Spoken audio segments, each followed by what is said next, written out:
राज्यातील तमाम लाडक्या बहिणींना आनंदाची बातमी राज्य शासनाच्या माध्यमातून देण्यात आली आहे।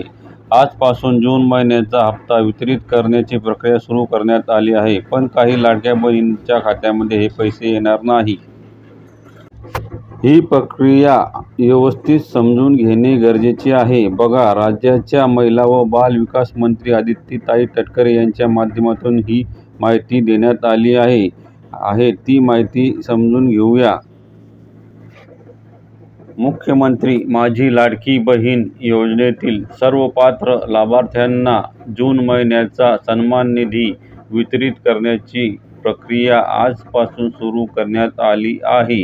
योजनेच्या सर्व पात्र लाभार्थ्यांचे आधार लिंक बँक खात्यात उद्यापासून म्हणजेच ही माहिती काल उशिरा देण्यात आली होती। म्हणजेच हे पैसे आज शनिवारी 12 वाजेपर्यंत सर्व पात्र महिला भगिनींच्या खात्यामध्ये जमा होणार आहे व आजपासून सुरुवात सुद्धा होणार आहे। ज्या बहिणींच्या खात्यामध्ये पैसे जमा झाले आहेत अशा बहिणींनी कमेंटमध्ये नक्की सांगा आणि आपल्या चॅनेलला सबस्क्राईब केले नसेल तर सबस्क्राईब नक्की करा व व्हिडिओला शेअर सुद्धा करा। धन्यवाद।